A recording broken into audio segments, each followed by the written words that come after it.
고려안에서 최씨 정권이 성립되어 백성들의 등골을 빼먹고 있을 때 중국 대륙에서는 칭기스칸의 몽골이 급속도로 세력을 확장하고 그 여파가 고려에까지 미치게 됩니다. 이번 시간에는 밀려오는 몽골 세력에 고려가 어떻게 대항했는지 알아보도록 하겠습니다. 여러분들도 익히 들어 알고 있을 칭기스칸은 1207년 몽골에 있던 모든 부족들을 통합하고 불과 8년 뒤인 1215년 중국의 절반을 차지하고 있던 금나라의 수도까지 차지합니다. 이때 금나라의 지배를 받고 있었던 거란족이 혼란스러운 상황을 틈타서 반란을 일으킵니다. 그러나 금나라의 수도를 차지한 몽골군은 거란족까지 압박을 하고 거란족은 밀리고 밀려서 고려의 성인 강동성을 차지하고 여기에서 저항을 하기 시작합니다.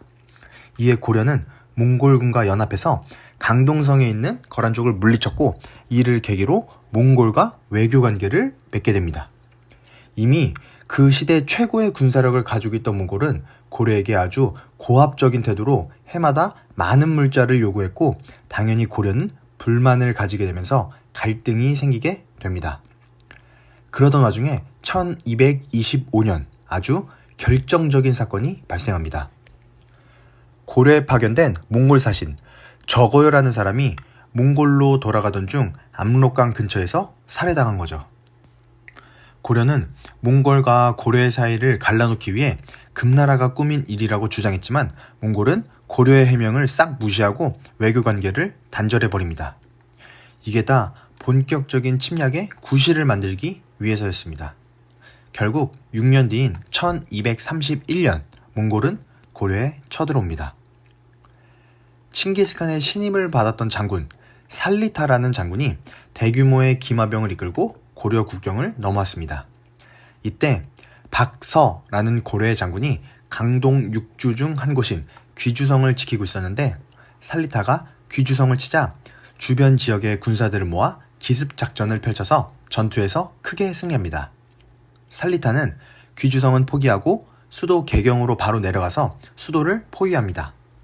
고려 정부는 개경이 함락될까봐 두려움에 빠져 있었고 마찬가지로 몽골의 살리타도 후방 지역인 귀주에 고려 군대가 버티고 있어서 언제 앞뒤로 협공을 당할지 몰라서 불안한 상태였습니다. 이렇게 고려 정부와 몽골군 모두 불안정한 상황에 처하자 일단은 화해를 하게 됩니다. 살리타가 몽골군을 이끌고 다시 돌아가면서 몽골의 1차 침입은 막을 내리게 됩니다. 고려와 몽골의 관계는 다시 회복되는 듯 했으나 몽골이 여전히 과도한 공물을 요구하면서 최씨 정권은 몽골과 끝까지 싸울 것을 결정합니다. 최씨 정권은 몽골군이 기마병 위주로 이루어져 있고 또 몽골이 중국 내륙에 있어 바다에서의 전투 경험이 거의 없다는 것을 노리고 고려의 수도를 바다 건너 강화도로 옮깁니다.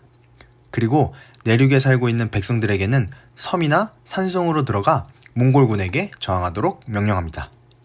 이렇게 최씨 정권이 적대적인 태도를 보이자 몽골군은 다시 침략해옵니다. 2차 침입이 시작된 거죠. 이때도 살리타가 몽골군을 지휘하며 고려로 내려옵니다. 이때 고려군은 큰 승리를 거두는데 바로 승려 김윤후라는 사람이 지금의 용인, 처인 부곡에 있는 처인성에서 부곡민들과 함께 몽골군의 지휘자 살리타를 사살합니다. 지휘자가 죽어 큰 타격을 입은 몽골군은 곧 철수하게 됩니다. 그 이후 몽골이 금나라를 완전히 정복하고 본격적으로 고려 침략에 나섭니다. 1253년에 침입, 이때는 몽골군이 고려 영토 한가운데에 있는 요충지, 충주성을 포위합니다. 이때 충주성을 지키던 사람이 이전에 몽골 장수 살리타를 사살했던 김윤우였어요. 몽골군의 포위가 70일이 넘어가면서 식량이 다 떨어졌는데 김윤우는 병사들과 충주성 주민들에게 만약 힘을 다해 충주성을 지키면 모두 관직과 자기를 내리겠다라고 하면서 관노비의 노비무서를 태워 없애고 그리고 전투에서 얻은 소와 말을 일반 백성들에게 나누어 줍니다. 그러자 충주성 안의 모든 백성들이 죽음을 무릅쓰고 전투에 참여해서 결국 몽골군을 물리칩니다. 그 결과 몽골군은 더 이상 남쪽으로 전진할 수 없었어요. 이후에도 고려는 몽골과 40여 년 동안 전쟁을 치르면서 수많은 피해를 입었는데 특히 대구 부인사에 보관되어 있던 엄청난 양의 불교 경전, 초조대장경 목판이 완전히 불에 타서 사라져버립니다. 참고로 초는 처음이라는 의미고 조는 만들다라는 의미로 처음으로 만들어진 대장경이라는 의미에서 초조대장경이라고 불렀습니다. 초조대장경만 불타버린 게 아니라 신라시대에 건설된 높이 80m, 지금의 아파트 한 30층 높이에 달하는 황룡사 9층 목탑과 황룡사가 불태워져서 그 터만 남게 됩니다. 이렇게 전쟁이 수십 년간 지속되면서 백성들은 지쳐가고 몽골에 협조하는 사람들도 많아집니다. 당연한 거죠. 최씨 정권은 백성들을 다시 단결시켜 저항의 의지를 다잡고 부처님의 힘으로 몽골군을 물리치기 위해서 새롭게 대장경을 제작합니다. 무려 16년 동안 만들어 완성하는데 그게 바로 8만여 개의 목판과 8만 4천여 개의 경전 말씀이 실려있는 8만 대장경입니다. 한편 정권을 유지하기 위해 강화도로 수도를 옮긴 최씨 정권은 전쟁 상황임에도 불구하고 이전과 같이 사치스러운 생활을 하고 권력을 유지하기 위해 세금을 무리하게 걷습니다. 이렇게 부조리한 상황에서 최씨 정권의 마지막 집권자인 최이가 김인준과 유경에게 살해당하면서 최씨 정권은 무너지고 다른 무신들이 정권을 차지하게 됩니다. 몽골과의 항쟁을 아주 강하게 주장했던 최씨 정권이 무너지자 이제 전쟁을 좀 끝내자는 목소리가 커지게 됩니다. 그래서 몽골과 전쟁을 끝내기 위한 강화가 추진됩니다.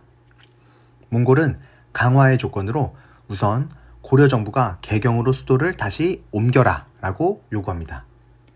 무신 정권의 마지막 권력자였던 임유무는 개경환도를 아주 극렬하게 반대하면서 몽골과의 화해는 없던 일이 되어버렸습니다.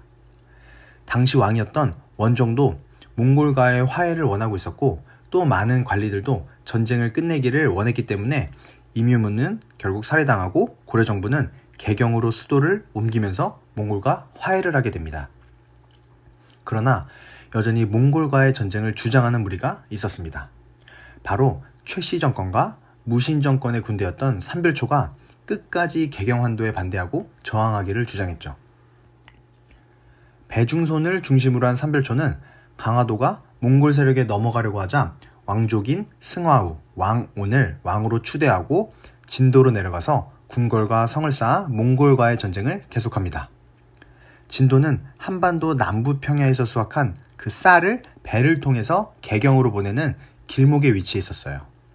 그래서 삼별초는 바닷길을 장악하고 쌀을 빼앗아서 이를 기반으로 항쟁을 지속합니다. 그러나 결국 고려 정부군과 몽골군의 연합 공격으로 인해 진도가 함락되고 삼별초는 김통정의 지휘 아래 다시 제주도로 근거지를 옮깁니다. 여기에서도 성을 쌓고 몽골에 항전하지만 1273년 끝내 진압됩니다. 1231년부터 시작된 몽골과의 전쟁이 40여 년이 넘게 지속되다가 결국 막을 내리게 된 거죠. 몽골과의 화해는 말이 화해지 거의 고려가 항복한 거나 다름없었어요. 몽골은 관리를 파견해 고려 정치에 간섭했고 여러 지역의 땅을 직접 지배하기도 했습니다. 이렇게 몽골이 자기 맘대로 고려를 통제하던 시기를 원간섭기라고 합니다. 다음 시간에는 이 원간섭기에 대해 배워보겠습니다.